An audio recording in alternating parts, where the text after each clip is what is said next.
چلو حضرت عائشہ سے کہتے ہیں، حضرت حفصہ سے کہتے ہیں وہ بات کریں، چونکہ وہ اللہ کے نبی کی بیگمات ہیں تو ان کا ضرور وہ خیال بھی کریں گے، پروٹوکول بھی دیں گے۔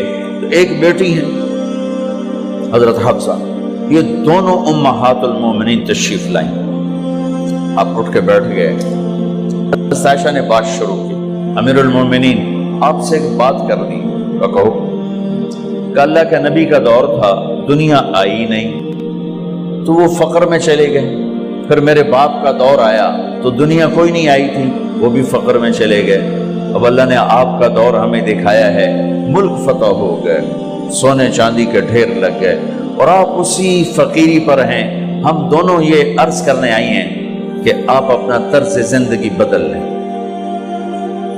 تو ایک دم چہرے کا رنگ بدلا، فرمایا کس نے بھیجا ہے تم دونوں کو میرے پاس؟ تو حضرت عائشہ نے کہا پہلے آپ ہاں نہ کریں پھر ہم بتائیں گے کس نے بھیجا ہے۔ فرمایا اگر مجھے ان کے تم نام بتاؤ نا تو میں مار مار ان کے چہرے لال کر دوں جنہوں نے تمہیں میرے پاس بھیجا ہے۔ پھر ان کے آنسو بھر آئے، پھر فرمایا میری بیٹی حفصہ، میں عائشہ سے نہیں تجھ سے بات کر رہا ہوں، تو بتا، تو گھر والی ہے، زندگی میں اللہ کے نبی نے 2 ٹائم کھانا کھایا؟ کبھی 2 ٹائم کھانا کھایا؟ اللہم نعم، کہا جی نہیں کھایا، نہیں کھایا۔ تمہیں پتا ہے نا صبح کھاتے تھے شام نہیں کھاتے، کہا جی شام کھاتے تھے صبح نہیں کھاتے تھے، ٹھیک ہے نا، کہا جی کہا اچھا تمہیں پتا ہے نا میرے نبی کے پاس ایک ہی پہننے کا جوڑا ہوتا تھا، تمہاری الماریوں میں تمہاری بیگمات کے 200 جوڑے لٹکے ہوتے ہیں، تمہارے 50 جوڑے لٹکے ہوتے ہیں۔ حفصہ تیرے گھر میں نبی کے 2 جوڑے تھے یا ایک تھا؟ ایک تھا، کہ اسی کو خود دھوتے تھے، نوکر نہیں دھوتا تھا، بیگم نہیں، خود دھوتے تھے، سکھاتے تھے، پہن کے باہر آتے تھے۔ کئی دفعہ ایسا ہوا کہ نہیں ہوا کہ نماز کا ٹائم آیا اور بلال نے آ کے آواز لگائی یا رسول اللہ نماز کا وقت ہو چکا ہے، اور آپ فرماتے تھے بلال ابھی میرے کپڑے خشک نہیں ہوئے، ہنے سکنے پائے، ہنے سکنے پائے، علی گلے میں آ جانا۔ نماز لیٹ ہو جاتی تھی، کپڑے خشک نہیں ہوتے تھے۔ اور تمہیں وہ دن تو یاد ہوگا کہ ایک دفعہ جوڑا بھی نہیں تھا، ایک چادر ہی تھی، اسی کو گلے میں اور بدن پہ لپیٹ کے نماز پڑھائی تھی۔ اور تمہیں وہ بھی یاد ہوگا کہ ایک دفعہ چادر بھی نہیں تھی تو ایک انصاری عورت سے کپڑے ادھار مانگ کے جا کے نماز پڑھائی تھی۔ تجھے یاد ہے حفصہ میرے نبی نے کبھی ٹیک لگا کے کھانا کھایا؟ تمہیں یاد ہے کبھی ٹیک لگا کے کھانا کھایا؟ ہمیشہ ایسے جھک کے کھانا کھایا کہ میں غلام ہوں، غلاموں کی طرح کھاؤں گا۔ ایک دفعہ تو نے چھوٹے سے اس پر ٹیبل پہ رکھ دیا تھا اور کہا یا رسول اللہ آپ ذرا آرام سے کھا لیں، تو آپ نے کھانا اٹھا کے زمین پہ رکھ کے کہا تھا حفصہ میں غلام ہوں، میں غلاموں کی طرح کھانا کھاؤں گا۔ تجھے وہ بھی یاد ہوگا تیرے گھر میں میرے نبی کا بستر کیا تھا بتا؟ کہا جی ایک ٹاٹ تھا، ٹاٹ جو دن میں پھیلا دیتی تھی رات کو دوہرا کر دیتی۔ کہا اچھا وہ رات یاد ہے جب تو نے اسی ٹاٹ کی ایک کی بجائے 2 تہہ لگائی تھی، اور صبح اللہ کے نبی نے پوچھا تھا حفصہ میرا بستر تبدیل کر دیا؟ کہا نہیں یا رسول اللہ وہی ہے، میں نے ایک کی 2 تہہ لگا دی تاکہ آپ کے لیے تھوڑا نرم ہو جائے۔ کہ نہیں حفصہ اس سے جیسا پہلے تھا ویسا ہی کر دو، میں رات کو اٹھ کے اللہ سے باتیں کرتا ہوں، اس کی نرمی نے مجھے اٹھنے میں ذرا رکاوٹ پیدا کی۔ یہ باتیں میں ٹھیک کہہ رہا ہوں؟ کہ جی ہاں ٹھیک۔ کہ تو تم مجھے کہنے آئی ہو کہ میں راستہ بدل لوں؟ حفصہ جنہوں نے تمہیں بھیجا ہے، عائشہ جنہوں نے تمہیں بھیجا ہے انہیں بتاؤ 3 دوست تھے، 3 مسافر تھے، ایک ان کی ڈگر تھی، اس پر ایک چلا اور چلتے چلتے چلتے اپنی منزل پہ پہنچا اللہ کے محبوب، پھر دوسرا چلا اور اسی ڈگر پہ چلا اور چلتے چلتے اپنی منزل پر پہنچا۔ ابو بکر صدیق اب تیسرا چل رہا ہے، اگر انہی کی راہ پہ چلے گا تو ان تک پہنچے گا، ادھر ادھر ہو گیا بھول بھٹک جائے گا۔ انہیں جا کے بتا دو کہ جس راہ پر میرے دونوں ساتھی چلے میں اسی پہ چلتا رہوں گا یہاں تک کہ میرا اللہ مجھے میرے ساتھیوں سے ملا دے۔ اللہ نے کیسے ملایا؟ نماز میں خنجر لگا، نماز فجر کی نماز پڑھا تھا، اب ایک دم گرے، وہ چھپا ہوا تھا ابو لولو مجوسی، اس نے 7 وار کیے خنجر کے پیٹ، تو اب گرے تو پہلی صف والوں کو تو پتہ تھا پیچھے نہیں، تو عبد الرحمن بن عوف نے لپک کے آگے مصلی پہ کھڑے ہو کے نماز شروع کر دی، اور چند آدمی اس کو پکڑنے کے لیے بھاگے، پھر اس نے آگے جا کے اپنے آپ کو خنجر مار کے اس نے خودکشی کر لی۔ اٹھا کر مکان پر لے گئے، دودھ پلایا گیا تو وہ آنتوں سے باہر نکل گیا، کہنے لگے موت کا پیغام آ گیا ہے۔ تو اپنے بیٹے کو بلایا کہ بیٹا جا کر اماں جان عائشہ سے کہو کہ عمر امیر المومنین نہ کہنا، اب میں امیر المومنین نہیں ہوں، کہنا کہ عمر بن خطاب اپنے دونوں ساتھیوں کے ساتھ قبر کی جگہ چاہتا، اگر مجھے اجازت مل جائے تو مجھے وہاں دفن کرنا، اگر اجازت نہ ملے تو مجھے عام قبرستان میں دفن کر دیں۔ عبداللہ بن عمر تشریف لے گئے تو اماں عائشہ بیٹھی رو رہی تھی، کہا اماں جان میرا باپ عمر بن خطاب اجازت چاہتا ہے قبر کی اپنے دونوں ساتھیوں کے ساتھ۔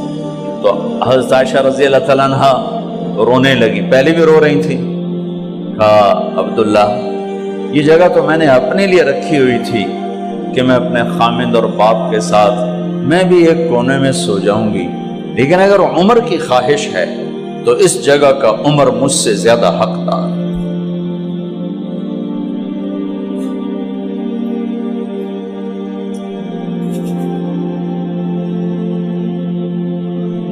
بیٹے نے آ کر کہا ابا جان مبارک ہو، اجازت ہو گئی۔ کہا بیٹا ہو گئی، لیکن جب میری میت اٹھاؤ تو دروازے پر جا کر رکھنا اور ایک دفعہ دوبارہ پوچھنا، ہو سکتا ہے میرے شرم میں اجازت دی ہو اور میرے مرنے کے بعد انکار فرما دیں، تو ایک دفعہ دوبارہ پوچھنا، اس وقت پہ اجازت ملے تو پھر لے جانا ورنہ واپس لے جانا۔ حضرت علی اور حضرت حسن تشریف لائے جس دن انتقال ہو رہا ہے، تو گھبراہٹ دیکھی، علی نے فرمایا عمر موت سے ڈر گئے ہو؟ کہ نہیں موت سے نہیں ڈرا، موت کے بعد کیا ہوگا اس سے ڈر گیا۔ یہ کون کہہ رہا ہے؟ میرے بعد کوئی نبی ہوتا تو عمر ہوتا، یہ وہ کہہ رہا ہے۔ یہ کون کہہ رہا ہے؟ آپ نے کہا آج رات میں جنت میں گیا تھا، میں نے ایک بڑا خوبصورت محل دیکھا، سونے چاندی زمر یاقوت موتیوں کا، میں نے کہا یہ کس کا ہے؟ تو مجھے کہا گیا یہ آپ کے غلام عمر بن خطاب کا ہے۔ کون کہہ رہے ہیں؟ موت کے بعد جو ہوگا اس سے ڈر رہا ہوں۔ کہ آپ مسجد میں انٹر ہوئے، مسجد میں ایسے لوگ تھے، ادھر ابو بکر تھے اور ادھر عمر تھے، ہاتھ دیو، آپ نے یوں ہاتھ پکڑ لیے، دونوں کے ایسے ہاتھ پکڑ لیے، ادھر ابو بکر ادھر عمر، کہا مجھے دیکھ رہے ہو؟ کہا جی۔ کہا قیامت کے دن میں ایسے اٹھوں گا کہ میرے ادھر ابو بکر ہوگا اور ادھر میرے عمر ہوگا۔ یہ عمر کہہ رہے ہیں اور سے نہیں ڈرا ہوں، موت کے بعد کیا ہوگا اس پہ ڈر رہا ہوں۔ تو حضرت علی نے فرمایا کیوں ڈرتے ہو؟ میں گواہی دیتا ہوں، میں نے کئی دفعہ اللہ کے محبوب سے سنا کہ جنت کے بڑی عمر کے، ایک تو نا جنت کے نوجوانوں کے سردار، وہ تو حسن حسین ہیں، میں نے کتنی دفعہ سنا اللہ کے نبی سے کہ جنت میں بڑی عمر کے لوگوں کے سردار ہیں ابو بکر اور عمر۔ تو آپ نے کہا قیامت کے دن گواہی دو گے؟ آپ نے کہا، حضرت علی نے کہا میں بھی گواہی دوں گا میرا بیٹا حسن بھی گواہی دے گا۔ وہ حضرات تشریف لے گئے تو موت کی آہٹ کو محسوس کیا تو بیٹے کی گود میں سر تھا عبداللہ بن عمر کا۔ بیٹا یہ زمین پہ لٹا، انہوں نے یہاں سے ہٹا کر یہاں سر رکھ دیا۔ وہ حق سنا نہیں کیا کہہ رہا ہوں، زمین پہ ڈال دے۔ ان کا جی نہیں چاہ رہا تھا، کیا کہہ رہا ہوں، زمین پہ ڈالو۔ انہیں آگے کر دے، خود پیچھے اٹھ، اپنا چہرہ مٹی میں یوں رکھ اور مٹی میں منہ ملنے لگے ایسے، اور کہہ رہا ہے ویل لک یا عمر ان لم یغفر لک عمر ان لم یغفر لک ربک، اے عمر اگر تیرے رب نے آج تجھے معاف نہ کی تو ہلاک ہو۔ ویل لک ولأمک ویل لک ولأمک یا عمر ان لم یغفر لک ربک، عمر اگر آج تجھے اللہ نے معاف نہ کی تو ہلاک ہو۔ اتنے بڑے مقام والے 1,24,000 میں ایک آدمی ہے مراد، اسے مانگا گیا ایک آدمی، یا اللہ عمر دے دے میرے اسلام کی بلندی کے لیے۔ وہ کہہ رہے ہیں ویل لک یا عمر ان لم یغفر لک رب،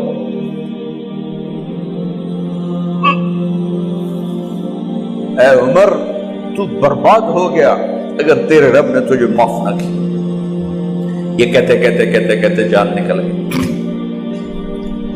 صہیب رضی اللہ عنہ نے آپ نے وصیت فرمائی تھی میرا جنازہ صہیب پڑھائے، رومی جنازہ پڑھایا گیا،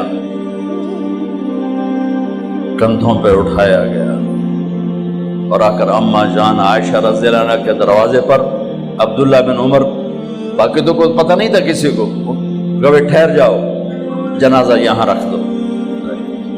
پھر آگے بڑھے، دستک دی، اماں جان میرا باپ عمر بن خطاب دروازے پہ پہنچ چکا ہے، اندر آنے کی اجازت ہے۔ تو اماں جان عائشہ نے فرمایا مرحبا بعمر، ہم عمر کو خوش آمدید کہتے، اور باہر تشریف لے گئیں۔ وہیں حجرہ مبارک میں قبر کھودی گئی۔ عبداللہ بن عباس فرماتے ہیں کہ میرے کندھے پر کسی نے ہاتھ رکھا تو میں نے یوں پیچھے مڑ کے دیکھا تو جناب امام المتقین حضرت علی کھڑے ہوئے رو رہے تھے اور فرما رہے تھے عمر مجھے پتا تھا تیرے سوا یہاں کوئی نہیں آ سکتا، مجھے پتا تھا یہاں کوئی آئے اور کوئی نہیں آ سکتا، چونکہ میں نے ہزاروں دفعہ سنا خرجت انا و ابو بکر و عمر دخلت انا و ابو بکر و عمر، میں نے ہزاروں دفعہ اپنے نبی کی زبان سے سنا میں اور ابو بکر عمر گئے تھے، میں اور ابو بکر عمر آئے تھے، میں اور ابو بکر عمر اندر گئے تھے، میں اور ابو بکر عمر باہر گئے تھے، میں نے اپنے نبی کے نام کے ساتھ تجھے اور ابو بکر کو اتنا سنا ہے کہ کسی کو نہیں سنا، لہذا مجھے پتا تھا تو اسی جگہ پہ آئے گا، تیری یہی جگہ ہے۔ میرے بھائی بہنوں، یہ وہ لوگ ہیں جنہوں نے رضی اللہ عنہ کا ٹائٹل جیتا اور پھر روتے روتے مر گئے۔ مجھے کیا خبر کیا ہونے والی، آپ کو کیا خبر کیا ہونے والی؟ بے شک میرا رب رحیم ہے، اس کے رحم کے تو فعلی کام بنے گا، کیڑیاں تقریراں تے کیڑے علم، کیڑیاں نمازاں تے کیڑیاں تجدہ، کم تو اس کی رحمت پر بنے گا، پر یہ اعمال اس کی رحمت کو لینے کا راستہ ہیں۔ یہ بھی ٹھیک نہیں ہے کہ اللہ غفور الرحیم ہے آپ ہی معاف کرے گا، یہ یزید اور حسین کو برابر تو نہ کرے۔